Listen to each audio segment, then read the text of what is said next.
평안하십니까? 오늘은 창세기 40장 요셉이 감옥에서 두 관원장의 꿈을 해석하고 그 해석한 대로 이루어지는 사건을 함께 생각해 보려고 합니다. 1절에서 8절입니다. 애굽왕의 술 맡은 자와 떡 굽는 자가 요셉이 있는 감옥에 들어옵니다.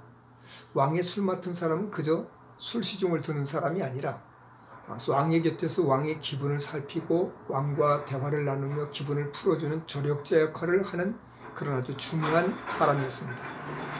떡 굽는 자는 왕에게 올리는 모든 음식에 독이 들어가 있지 않는지 점검하는 그런 중요한 역할을 감당하는 사람이었습니다. 그런데 이들이 어떤 죄를 지었는지는 모르지만은 왕의 친위대장 보디발의 집에 있는 감옥, 곧 요셉이 갇혀있는 그 감옥에 들어오게 됩니다. 친위대장 보디발은 요셉에게 그들에게 시중 들도록 그렇게 명령을 하죠. 얼마간 시간이 지난 후에 그들이 밤에 꿈을 꾸었는데 아침에 일어나 보니까 요셉이 그들을 보니까 안색이 아주 좋지 않습니다. 근심빛이 역력합니다. 도대체 무엇 때문에 그렇게 근심하느냐고 물으니까 그들이 말하기를 우리가 꿈을 꾸었는데 이게 도대체 무슨 꿈인지, 그리고 꿈을 해석할 자가 없어서 고민하고 있다고 말합니다. 그때 요셉이 말합니다.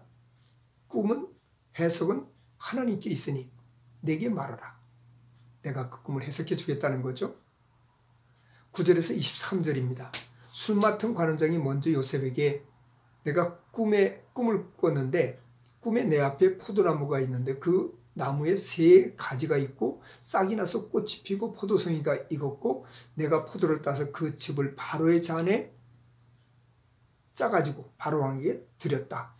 도대체 무슨 꿈이냐? 그랬더니 요셉이 대뜸하는 말이 세 가지는 사흘을 말하는 것이고 당신은 사흘 안에 바로가 당신을 불러서 복직시킬 것이다. 전에 하던 대로 바로에게 술잔을 올리게 될 것입니다. 라고 이야기합니다. 요셉 자신의 해석에 대한 확신을 가지고서 이런 부탁을 하죠. 당신이 궁중으로 들어가서 회복이 되면 나의 억울함을 바로왕에게 알려달라고. 나는 아무런 옥에 갇힐 만한 일을 한 적이 없으니까 내 이 억울함을 좀 이 바로왕에게 이야기해서 나를 꼭 풀어주도록 그렇게 힘을 좀 써달라고 부탁을 합니다. 떡 굽는 관원장이 술 맡은 관원장이 풀려날 것이라는 그런 이야기. 그 꿈 해석이 아주 좋은 길몽이라는 것을 알게 되자 자기 꿈 이야기도 하게 됩니다. 내가 꿈을 꿨는데 꿈에 흰 떡 세 강주리가 내 머리에 있는데 제일 위에 있는 것이 바로왕을 위해서 만든 음식인데 새들이 와서 그것을 먹더라. 이게 도대체 무슨 꿈이냐? 그랬더니 세 광주리는 사흘을 말하는 것이고 사흘 안에 바로왕이 당신을 부를 것이다. 그런데 당신을 나무에 달아서 새들이 와서 당신의 고기를 뜯어먹게 될 것입니다. 라고 해석해 줍니다. 사흘 후 바로의 생일이었습니다. 그때 바로왕은 모든 신하들을 위해서 잔치를 베풀면서 술 맡은 관원장과 떡 맡은 관원장을 그 신하들 중에 불러냅니다. 그리고 술 맡은 관원장은 복직시키고 떡 굽는 관원장은 나무에 달아 죽이게 됩니다. 요셉이 꿈을 해석한 대로 해석되었지만 술 맡은 관원장이 요셉의 청을 까맣게 잊어버렸습니다. 저는 여기서 하나님께서 요셉에게 꿈을 해석함으로써 하나님의 능력을 나타낼 기회를 주셨습니다. 그렇죠?